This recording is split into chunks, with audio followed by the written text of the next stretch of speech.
scenes.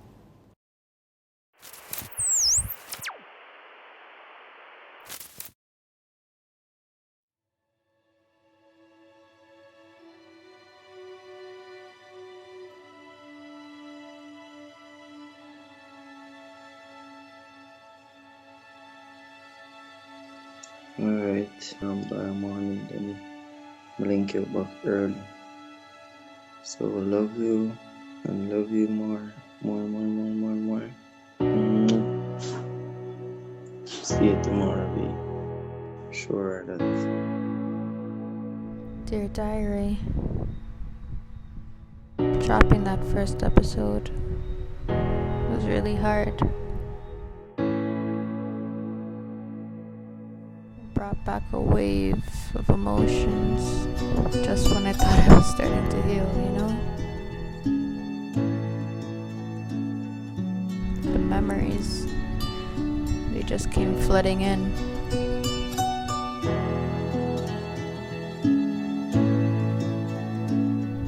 So many mixed emotions. I cried straight through the week. Part letting go of the trauma, part telling the story, but most of it is just missing Redz, thinking about him, talking to him in my dreams. God, I miss him so much. But today's video isn't really about me, it's about Redz, Norman Washington McNamee. And then after I tell you a little about him, I'll tell you a little bit about me and a little bit about us, how we met and what happened, how I got to this point, everything. But first, let me tell you about him. Norman Washington McNamee. This was his story.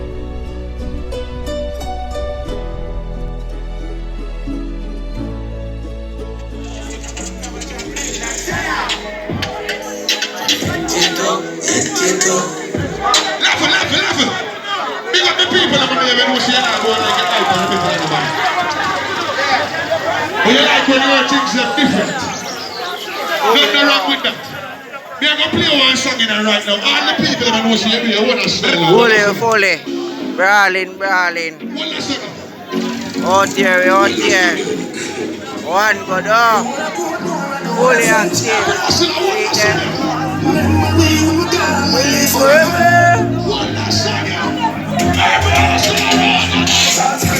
We're not going under. I'll get your money under.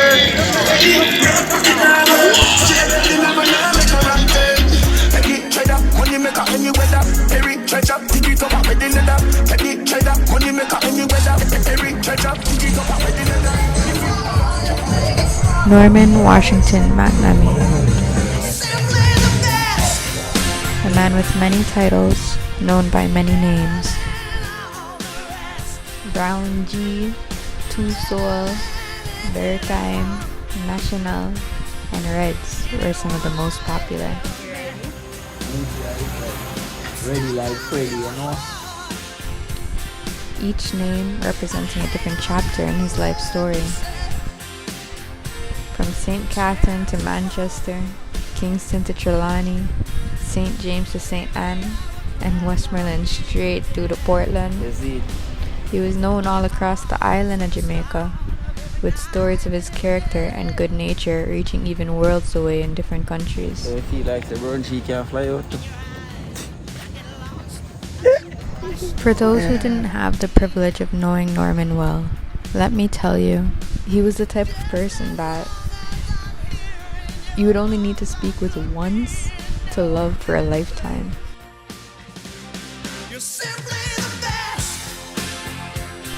Norman was born January 16th, 1998 in Spanish Town. He was the last child born for both of his parents, becoming the youngest sibling to 2 brothers and 4 sisters. Most of his early years were spent with his father, whom he lovingly knew as Di. Norman's father Di had an enormous impact on him growing up. Learning to shoot fish, build homes, grow plants, take care of his people, and getting spoiled as fuck to ignore the rules. That all came from his father. Being well-mannered, his sense of humor, and the feistiness is what Norman told me came from his mother. But even as a child, little Redz was feisty bad. If he rated you, he would listen, yes, but if not, God help you. He would often share some of his memories with his friends in Garden Pen, that Spanish town. One time when a young guy, no man, I'm days in Rygin. Those friends he called his family. Spending the days together, searching for food, swimming and catching lobsters at the river, figuring out ways to make money, and dreaming visions of their futures together. He didn't have much in those days, and there were often times that he would go hungry for days on end. He learned what it meant to have only one piece of food and split so that everybody could eat. That was how he grew, with the concept of die-hard loyalty, by any means. Growing up, he made friends that he would keep loyal to for a lifetime. It was hard to keep track because there were so many who rated him, and he knew that. The friends he made in Manchester were just the same. Don't even get me started on meeting his family. Seeing the sheer amount of little ones that almost toppled him over when he came for a visit, it was so obvious how loved he was, and still is. For high school, Redz made a few different stops. There were many who were jealous of him. I mean, look at him. He has natural good looks. His energy just radiates. And he had a star-like quality, a charisma. Because of that, he would have to regularly defend himself. While he wouldn't start the fight, he wouldn't allow others to bully him. I walk up with him. I walk up with Chuck. Tell him, say, Chuck, you run over them in the dog, you don't know. Duh.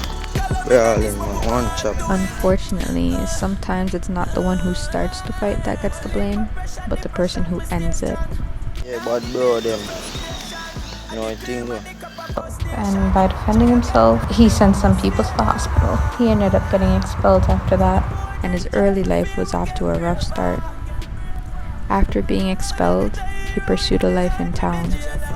He was faced with obstacles that the ordinary person would have succumbed to, but Redz was far from ordinary. Them know so out here with no fear, you know? no play thing. I don't feel like say. Grime minutes to say from morning till now. Nah, born in my closet, you know. Remember when me and youth are forward up and you know we have dreams, isn't it? Big dreams, and we still have dreams right now. I will see some of them come true and I never saw you want it, you know what I mean? You know, like, you ever wish I couldn't repair back some damage? You ever wish, like, you can fix some things and then say can't be fixed? I not forgive, but I not forgive. Sometimes I say, if I never pick up all this artist thing, I like, if money alright, Even you know? after doing 3 years locked up because of life circumstances and the choices he made, he still maintained a determination to pursue better. He went to Manchester and started anew. Even after his father passed away and his world was forever changed, he never gave up, no matter how difficult or pressing the situation. While in Manchester, he got caught up in a relationship, but he did get a blessing from it, and that blessing was his son, Mani. When Norman's son was born, Norman did the best he could to be a loving father. He did all within his power to ensure his son would have brighter days than he did, even if that meant Norman had to bear through more pain than he could handle. He did it for his son.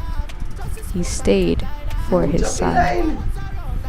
Redz was a caring provider, and all he ever wanted to do was grow his son the right way, always making do with what he had, providing how he could, and constantly striving for more.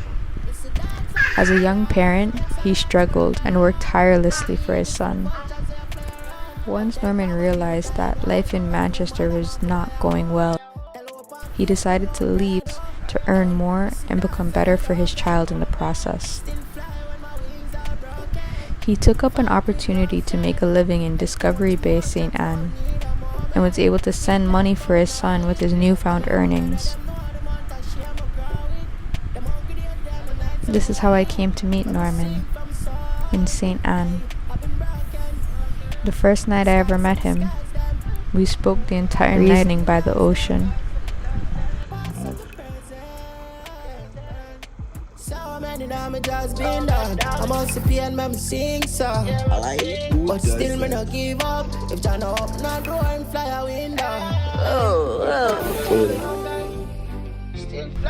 He told me what he was doing, the life he was living, how it was going, and that he aspired for more.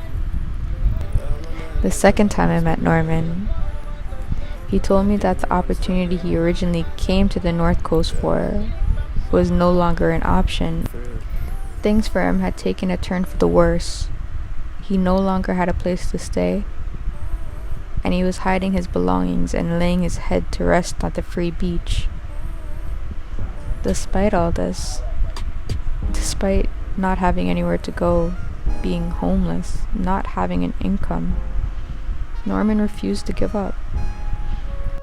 Instead, he hustled during the day and spent the evenings at Clock Tower during the night trying to make sales. He would wake up at 4 a.m. to hold a shower before the shop owners came in at the beach and do it all over again the next day. Norman chose this hard life because he refused to go back to Manchester. He refused to leave the North Coast until he accomplished his goal. You see, even though the odds were stacked against him, he was determined to make a better life, if not for himself, then for his son. That same night he spent explaining, he told me about his circumstances, and I told him about mine. After he listened to what was going on in my life, he felt sorry for me and decided to make me forget about my troubles. That was just Norman, always leaving a positive impact wherever he went, no matter for how long or short a time. It's an honor to be able to witness his kindness and strength. That night, he really did make me forget about everything I had going on, and he quite literally saved my life. But that's another story. On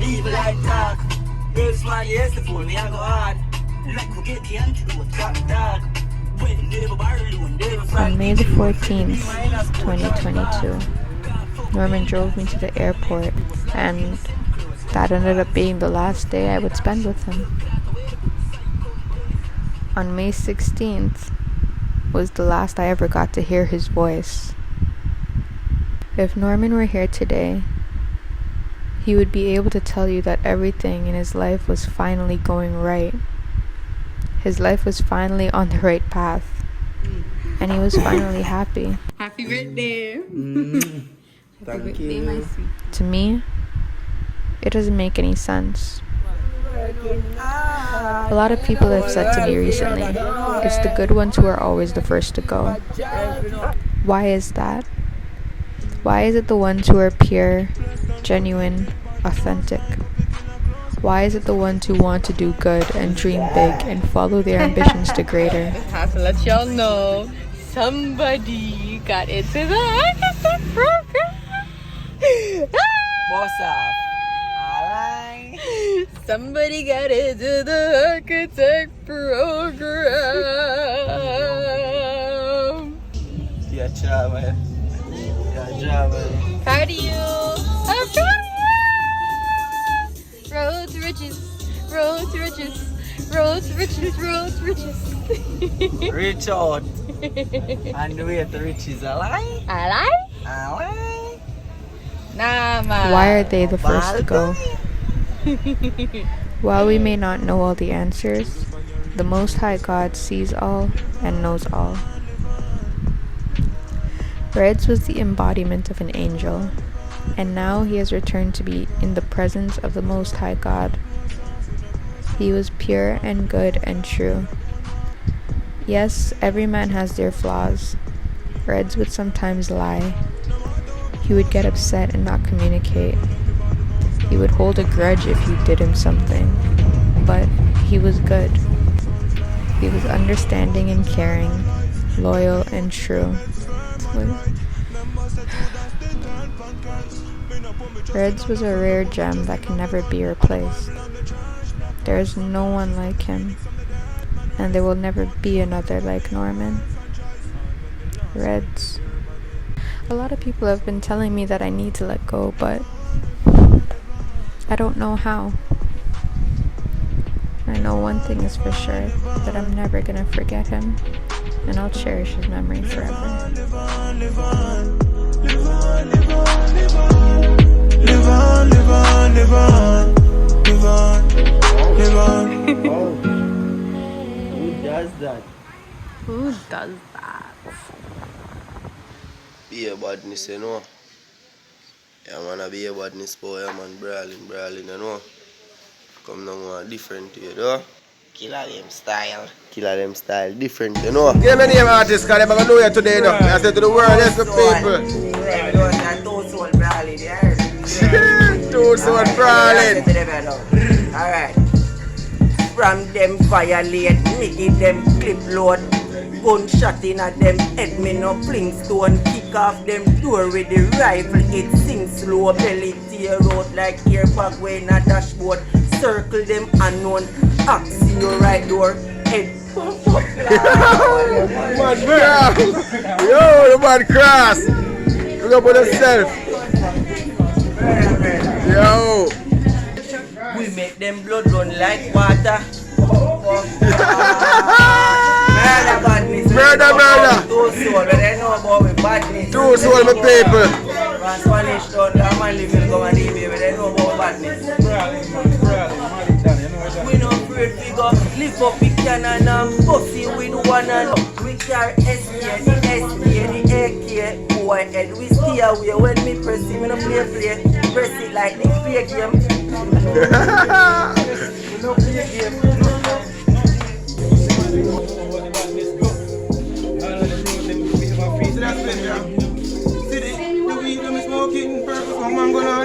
Yo! Smoking, down piece of your cocaine. See the weed I'm smoking. White rice, so what is I'm smoking? African.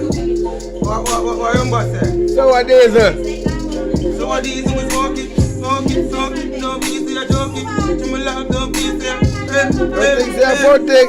Yes, the people up on the bed same way. You don't know what they be with it.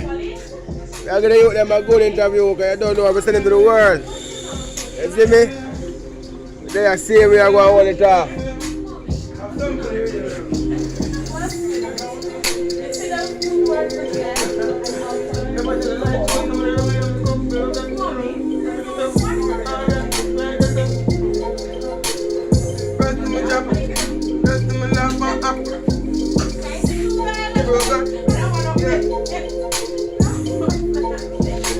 Deportee TV. Paper, play spray away. Be a star, I don't want to be a star. Paper towel, you got to be a star. Road boss. Top dog. What are we going to try the street star? I want to build up some spliff and get mad up in the door.